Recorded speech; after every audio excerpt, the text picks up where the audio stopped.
अस्सलाम वालेकुम। कल एक वाकया हुआ अमेरिका में, आई थिंक वाशिंगटन के अंदर। राजा रज़ाक साहब वहां पर उनको इत्तला मिली कि पाकिस्तान के खिलाफ एक साजिश रची जा रही है।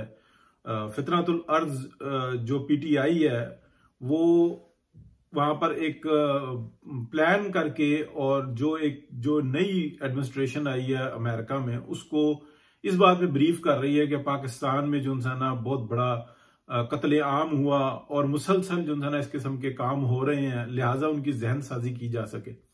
उनके पीछे इंडियन लॉबी होती है, उनके पीछे इसराइली लॉबी होती है। इसी तरीके से ये अर्ज में फितना फैलाते हैं। जो अमेरिकन होते हैं उनके अपने इंटरेस्ट ऐसे हैं, और वो कभी भी जो है ना इंडियन लॉबी और इसराइली लॉबी के अगेंस्ट नहीं जाते, क्योंकि उनके मुआशी मामलात इस तरह के। जब ये इस बात की इतला मिली कि एक बिल्डिंग के अंदर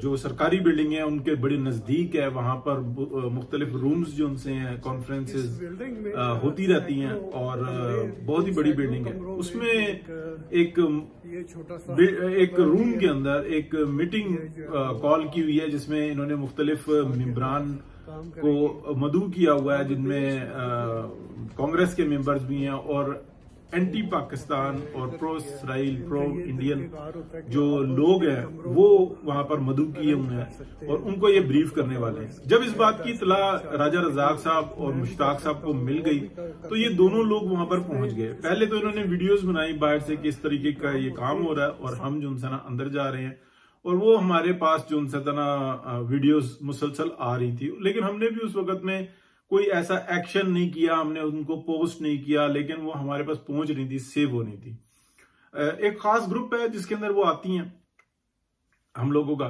तो राजा रज़ाक साहब ने बड़ा अपनी जान का, अपने जान से मुराद ये है कि जख्मी भी हो सकते थे, कुछ भी हो सकता था, अरेस्ट हो सकते थे।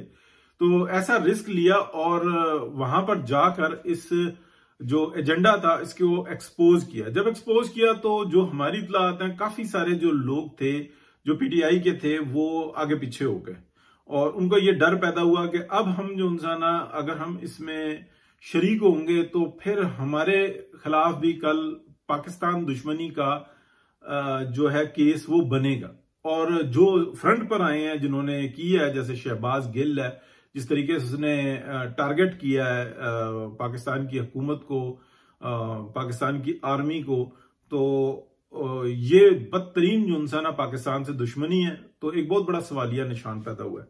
लेकिन अप्रिशिएट करने वाली बात यह है कि राजा रज़ाक साहब, मुश्ताक साहब जैसे जब लोग फ्रंट पर आकर खेलते हैं, इस तरह के जब इवेंट्स होते हैं उनको एक्सपोज करते हैं। और मैं आपको ये भी इस मौके पे याद कराऊं कि राजा रज़ाक वो शख्स हैं कि जो वहां पर रियल एस्टेट का काम करते हैं और बहुत मोटा काम करते हैं, लेकिन उनका सिर्फ काम जो इंसान है वो एक रोजगार के लिए है। लेकिन जो मेन जज्बा है वो पाकिस्तान जिंदाबाद है, पाकिस्तान के लिए वो बहुत ज्यादा एफर्ट करते हैं, और कभी भी अमेरिका के अगेंस्ट कोई भी काम हो रहा हो तो उसको भी वो बर्दाश्त नहीं करते। कभी हमारी डिस्कशन में भी कोई ऐसी बात होती है, हाँ, लेकिन जो तनकीद होती है वो पाकिस्तान पे हो रही हो, वो अमेरिका में हो रही हो, अमेरिका पर हो रही हो, वो किसी के ऊपर भी हो रही हो, उसको बर्दाश्त करते हैं। ये उनका खासा है। हुआ ऐसा कि जब इनको ये इतला मिली कि ऐसा काम करने वाले हैं, तो ये लोग उस बिल्डिंग में पहुंचे, उस हॉल में पहुंचे, वहां पर जाकर बैठे। जब बैठे तो पता ये लगा कि ये तो बड़ी ऑर्गेनाइज मीटिंग है, और उन लोगों ने इनको पॉइंट आउट कर लिया। वजह यह थी कि जब सेनेटर हों या मेंबरान कांग्रेस मेंबर हों या कुछ ऐसे बाअसर लोग हों, तो फिर हर एक का सवाल करने का हक बनता है, तो ये भी सवाल कर सकते थे।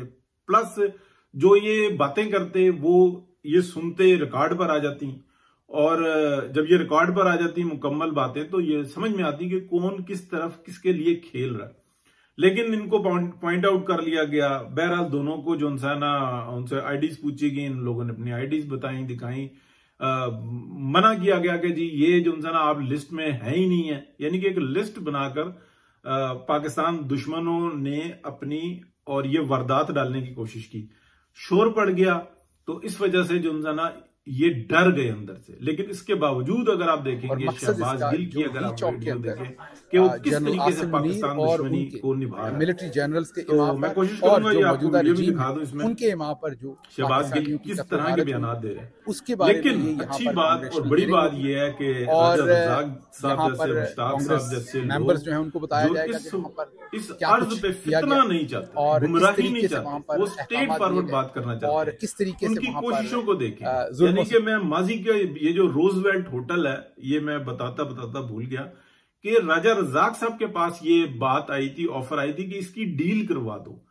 तो ये डील जब बात आई तो पाकिस्तान की थी और इमरान खान की हुकूमत थी और इसके अंदर बहुत सारे लोग थे। उसका क्रेडिट जो उनसे ना वो रेहाम खान साहबा ने चाहा कि मैं जो उनसे ना आगे बढ़ के लूं, उन्होंने जरा ज्यादा शोर मचाया और सारा का सारा क्रेडिट खुद से लेने की कोशिश की। जबकि जो राजा रज़ाक साहब थे उन्होंने सिर्फ एक बात को ओपन किया, डॉक्टर दानिश ने उसके ऊपर प्रोग्राम कर दिया, शोर पड़ गया, मोहतात हो गए सब कि यार ये तो एक मुतनाजा चीज है, ये तो पाकिस्तान की मिल्कियत है, ये अंदर खाने इमरान खान जो और बाजवा डॉक्ट्राइन जो है ये क्या कर रहे हैं, क्या चाहते हैं।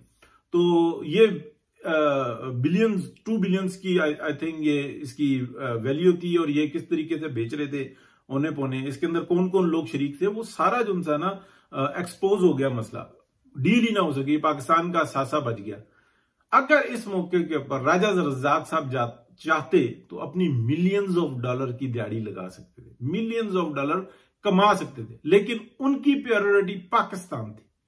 तो ऐसे लोगों की कदर करनी चाहिए, ऐसे लोगों को फ्रंट पे रखना चाहिए, ऐसे लोगों की बात को बर्दाश्त करना चाहिए।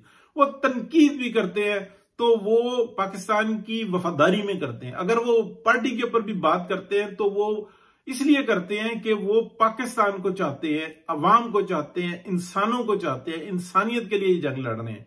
एक दुनिया के अंदर एक जंग बढ़ती चली जा रही है, हम सबके सामने मौजूद है, हम आंखें बंद किए हुए हैं। तो बहरहाल बात को मैं यहीं पे एंड करता हूं। राजा रज़ाक साहब को मैं खराज तहसीन पेश करता हूं, मुश्ताक साहब को खराज तहसीन पेश करता हूं। जिस तरीके से उन लोगों ने इस बड़े फितने को, इस बड़ी मीटिंग को छोटी सी मीटिंग में कर दिया तब्दील, के वहां के जो मेंबरान थे बहुत सारे, जो अब बाद में इत्तलात आई हैं कि उन्होंने आने से भी इनकार कर दिया कि क्या मसला हुआ, क्यों पुलिस आई है, क्यों किसी शख्स को बाहर निकाला गया। अगर कोई रिकॉर्ड करना चाह रहा है, रिकॉर्ड पे लाना चाह रहा है और पता करना चाह रहा है कि बात क्या हो रही है, तो उसमें मसला क्या है। हमारी डेमोक्रेसी दांव पे लग गई है, ये क्या मसला हुआ है। लेकिन फिर भी जो एंटी पाकिस्तान है, एंटी पाकिस्तान के न्यूक्लियर के अगेंस्ट हैं और वो चाहते हैं कि बिल्कुल निहत्ता कर दिया जाए कि अगर कोई उनके जो प्रो हैं वो अटैक करें तो किसी के पास कोई चॉइस ना हो, कोई ऐसी बात ना हो, वो डिफेंस ही ना कर सके अपना। तो इस चीज से बचे अल्हम्दुलिल्लाह। बहरहाल जी बहुत बहुत शुक्रिया राजा रज़ाक साहब का, मुश्ताक साहब का, जिन्होंने जमा मर्दी से पाकिस्तान का दिफा किया। ऐसे ही सपूत जो इंसान है वो हमारे लिए बायसे फख्र है, इनके ऊपर हमें नाज है। बहुत शुक्रिया जी, अल्लाह हाफिज।